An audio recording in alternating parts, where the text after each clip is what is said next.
Travel agency కార్ని డ్రైవర్ని set చేసింది. ఆ డ్రైవర్ రేపు వస్తాడు. ఏం కారు? Which car? కిలోమీటర్కి నువ్వు ఇచ్చే గవర్నమెంట్ రేట్కి జాగ్వార్ వస్తుంది. జాగ్వార్. ఫ్రిడ్జ్లో ఐస్ కోల్డ్ పీర్టిన్స్ ఉన్నాయి. చెరోటి తాగుదామా? రే మేస్ట్రేట్, బీర్లు తీసుకురానా? Waste fellow.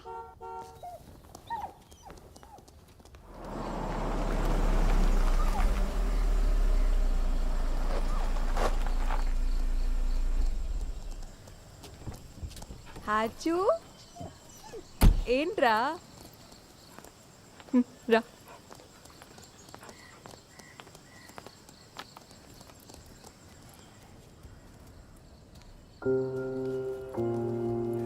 ఏంటి అలా ఉన్నావు? హెల్త్ ఓకేగా?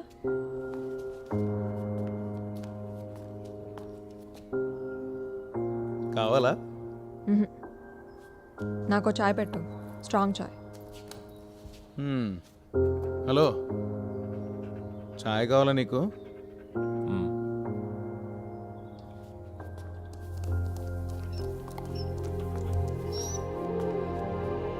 డాక్టర్ బషీర్ గారు ఏం చెప్పారు?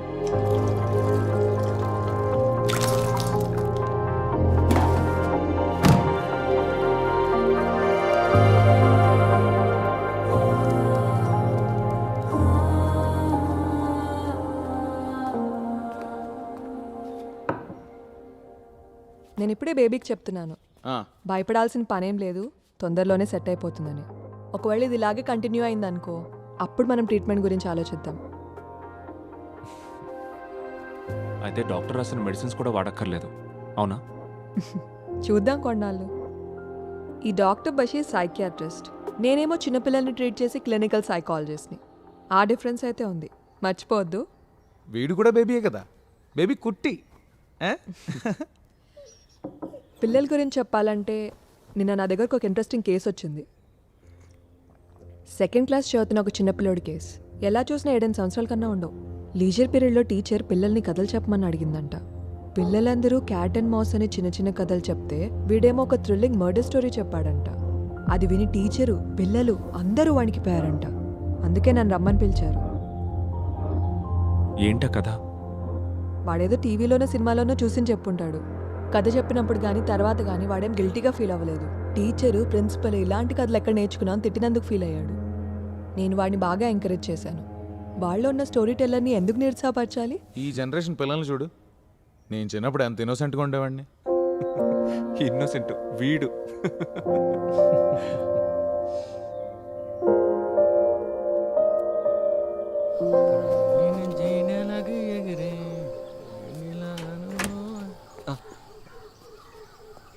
ట్రావెల్ ఏజెన్సీ నుంచి వచ్చాను సార్. టైంకి రీచ్ అవ్వాలని ఎర్లీగా బయలుదేరా.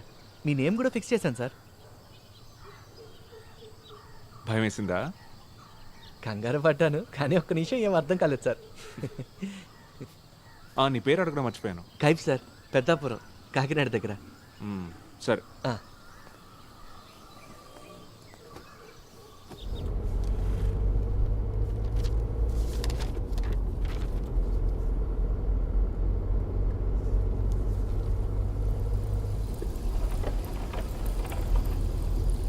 కైఫ్ వైపర్ ఆన్ చేయి.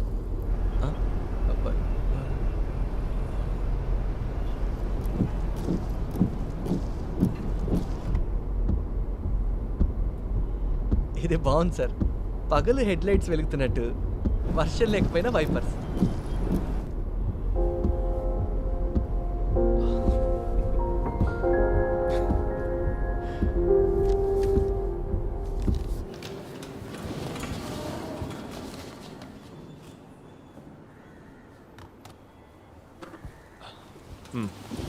కేసు నెంబర్ 12/14/14 ఫిబ్రవరి 2019.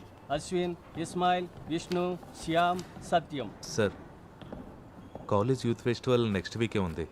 ఓ 15 రోజులు వాయిదా వేస్తే స్టూడెంట్స్కి కన్వీనియంట్గా ఉంటుంది సార్.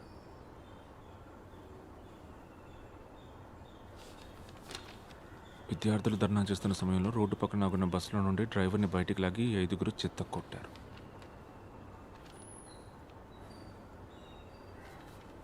నీ bus they depot? Mancherial depot sir.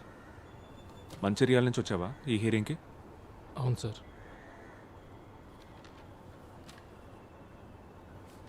ఇతను మంచిర్యాల వెళ్ళడానికి 2-1 AC chair car ticket, accommodation, food, remaining expenses ఇవన్నీ మీ క్లయింట్స్ బ్యాచ్ చేయడానికి ఓకేనా?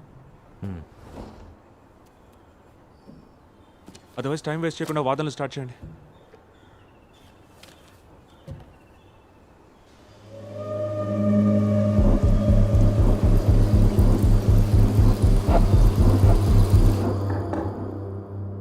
రా. Any problem? రా కూర్చో. నేను ఇంకొన్ని రోజులు లీవ్ తీసుకుంటే బెటర్ అనుకుంటున్నాను. వర్షం ప్రాబ్లమా? నో అది ఆల్మోస్ట్ పోయింది. బట్ ఈ ఫేస్తో కోర్టుకు రావడమే కొంచెం ఇబ్బంది. ఓ వారంలో ఈ మాస్క్ తీసేస్తారు. అంతవరకు బేబీ 2 వారాలుగా నువ్వు హాస్పిటల్లో ఉండటంతో నీ కేసులు వాయిదా వేయడమో వేరే బెంచ్కి రీఅసైన్ చేయడమో చేసాం. సమ్మర్ హాలిడేస్కి ఇంకెన్నో రోజులు లేవు. అప్పట్లోగా వీలైన ఎక్కువ బ్యాక్లాగ్స్ క్లియర్ చేసుకోవాలి. మనం ఇప్పుడున్న సిచ్యువేషన్ నీకు తెలుసు కదా. సరే రేపు వచ్చేస్తాను. ఒకవేళ లీవ్ కంపల్సరీ అనుకుంటే డిస్ట్రిక్ట్ జడ్జ్కి ఇన్ఫార్మ్ చేయి. Baby lunch కొంటున్నావా?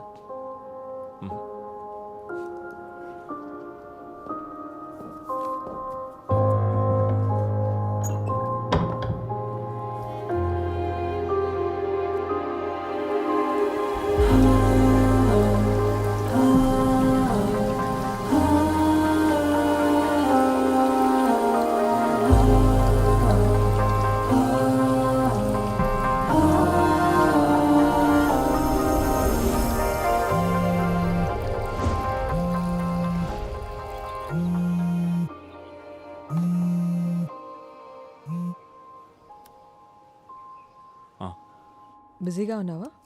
లేదు, చెప్పు. నేను నిన్న స్కూల్ కిడ్ గురించి చెప్పాను, గుర్తుందిగా నీకు? వాడి కేసు మిస్టీరియస్గా ఉంది. ఒకసారి కలుద్దామా?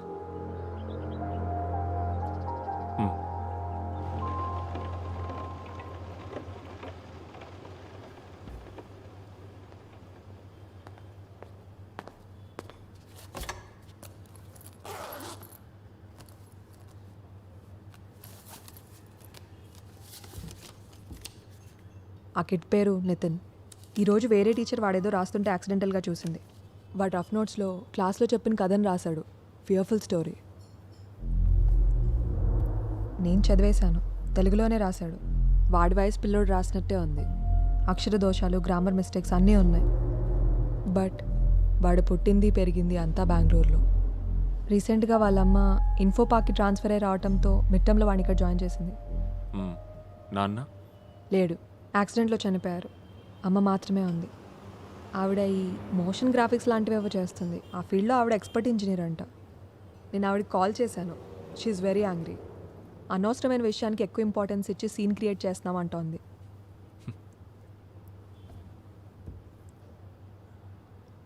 ఒక అతన్ని చంపేసి రాయి కట్టి చెరువులో ముంచడమే ఆ కథ. వాడు ఆ కథని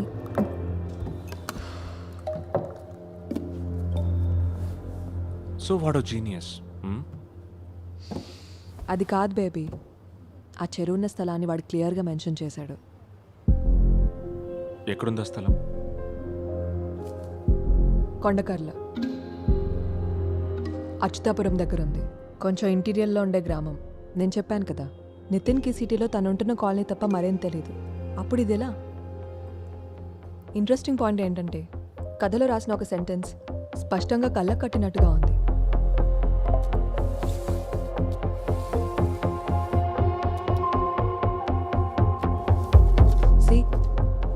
చూడటానికి వేరే ఎవరో రాసినట్టుంది. నితిన్ మీద నా ఇనిషియల్ డయాగ్నోసిస్ చాలా రాంగ్. వాడికేదో ప్రాబ్లం ఉంది. నాకున్నట్టే.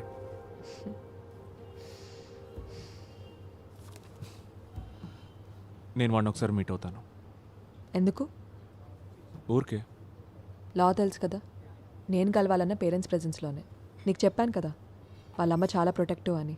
అట్ ఎనీ కేసు ఆవిడ ఒప్పుకునే ఛాన్సే లేదు. ఒకసారి మాట్లాడి చూడు.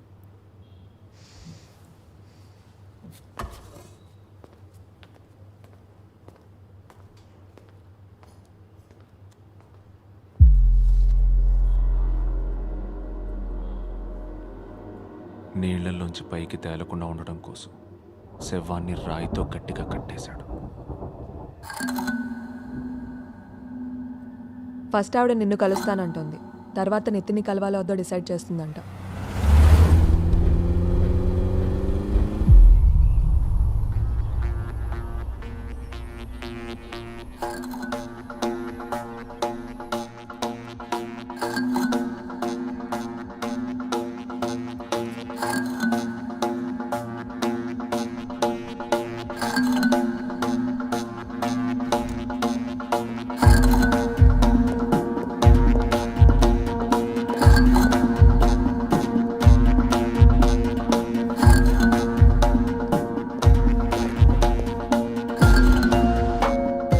షర్మిల, జాన్ బేబీ, తను ఇక్కడ జ్యుడిషియల్ మెజిస్ట్రేట్.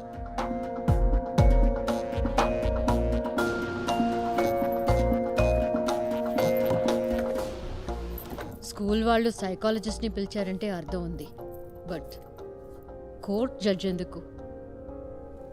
ప్లీజ్, ఇది అఫీషియల్ ఏం కాదు.